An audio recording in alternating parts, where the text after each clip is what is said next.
Cell cams. I do not have a problem with cell cams.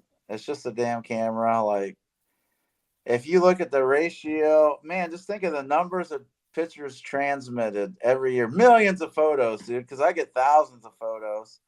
So if you took that with the ratio of bucks killed by a cell cam, it'd be less than 1%. So I believe it's BS. It's kind Like, of insignificant. Yeah. I think it's better for buck management, because if I know I got a 190, I'm not going to go shoot a 150. And they say that it puts more pressure in the woods, but I disagree, because I feel like if I don't have it, I have to go in the woods and scout more in season and tear it up and put my scent in there. And I think the camera helps you stay out. Like, you just got it monitoring and you're looking at that. And a lot of guys are doing that. And guess what? When you get the picture of that big buck, you should have been there. Like, it's Yeah, over. it's too late. And Yeah.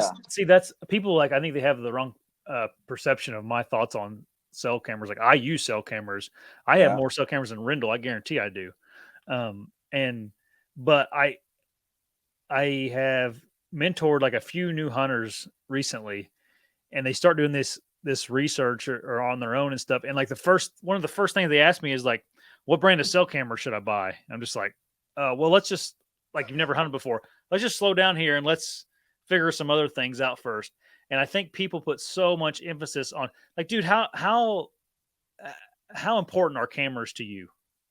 In the Exactly. That's what I'm getting at. I think people just, and like, people get I so fixated on those cameras that they're looking at this little bitty narrow window uh, when they need to just open their eyes and look around them a little bit and worry about that instead of, I've never killed a buck that I've gotten on camera. yeah. Every buck I've killed, all the booners and stuff, never got a picture of any of them. And they lived right by the cameras. I've actually glassed bucks going around cameras. Yeah. Like, they're there. That's why I hang them high. And for me, it's just inventory. Like, I'm just speed scouting with them. I'm not using them to hunt. I think that's where the guys run into the issue where it's hurting them, because they're using them to hunt, and I'm using them just scouting and inventory and trying to Yeah, find where exactly. I want to target. Yeah. And I don't know. You got states banning cameras on public land, but private you can use it, and I think that's discrimination, because I think that discriminates me because I'm poor. So since I'm poor, I can't sell camera. Piss me off. You know what I mean? I know. I get it. I get it. And That's a I'm super like, weird whoa. thing they do. And I'm supposed to own public land, but someone's telling me I can't run a camera on there. So that means I don't own the land. Someone else is telling me. That's a dictatorship, man. That's discrimination against the poor folk like me. Like, I don't think so. And then a lot of guys whining about cameras don't even use them, or some guy went in there and killed their big bucks, and then they're whining about it. And, oh, the guy just killed him because he had a cell cam. Or, which I get it, they handpick these little articles about, oh, they went in there and they got that deer at 1 o'clock and they ran in there to their stand and they shot him an hour later. Okay, private land, it's their own land. All that's on private land mostly. You don't hear about that on public hardly at all.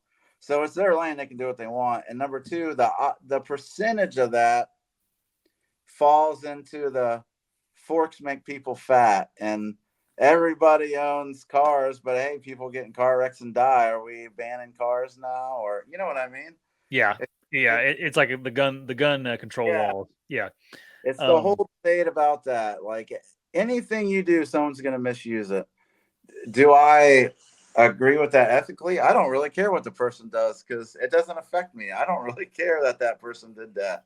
Like, whatever. I'm not the yeah. moral deer hunting high ground god here. Like, I could care less, man. It's like Dan Infalt says, nobody cares. Like, just Yeah. do your thing, brother. Worry about yourself. I don't know why we're worried about all these other people. Yeah. Sorry, I'm rant, because this is No, that kind was good. That's what this show's about, dude. Because I've had my internal struggles about cell cameras, because like they're super beneficial to me because I don't have the like time also sometimes to like go and check cards and stuff all the yeah. time. Like, I got two boys at the house. They're freaking, an infant that I watch every day. And then my older boy, whatever. It's like they are nice to in those manners too, where you don't have to do that. And like I just set mine. You can use them in that manner to where if you have a problem with getting real time data, just set them to where they'd only send pictures to you once a week or whatever, once a Yeah. day, whatever the. And if you want to run around with a loincloth and a longbow, that's Yeah, on which you, I bro. do sometimes. If you want to do that, that's on you. If you want to make hunting the hardest possible thing in your life, you can do that. But why are you making that decision for me? You should not care what I do. I can make whatever decision I want for myself because I'm a grown ass man Yeah. and can do what I want. I'm free. My dad was a Marine. My dad fought for my decisions to use a cell camera, not this dude or whoever else is whining about these damn cameras. You know what I Yeah. mean? Yeah. No, I Meet me completely. outside. Meet me outside. You know what I mean? Yeah. How about that? Let's get on it. And Yep. innately, the camera is not evil. Let's Yeah. break this craziness. Like, Yeah.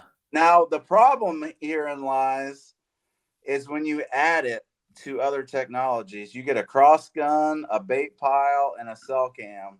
Then we're talking Dangerville, man, because you run into that in like PA, Ohio, all that, and guys Yeah. are just crashing all these 2-year-old bucks. Then it gets a little crazy, you know, because Yeah.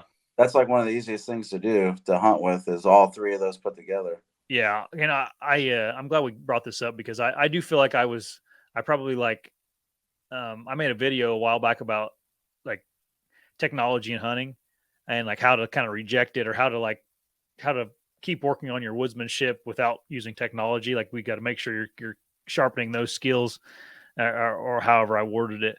But like I felt like maybe I was a little too harsh on cell cameras. Like I use them. I think you should use them. Like I say that in the video, but I said, don't not go to a spot you think looks good because you don't have a camera in there, you know? Yeah, I hunt Uh, it. What yeah. happens is you hang the camera, then the buck shows up and smell that you've been there, and they never come back. They're gone. Exactly what happens every Yeah. single time, dude. Like, it's happened to me more than once. Yeah. Yeah. And that was just a feeling I had because of all this, I've been helping a few people get into hunting and it was weird to me how like obsessed they were about their cell cameras. I'm just like, oh man, like maybe you should just learn like maybe where they bed. Let's start with that instead of Yeah, putting a that's cell my camera out, first step in every process is find the bedding area. That is Yeah. exactly the first thing. That's beast hunting in its innate natural state is finding the bed area.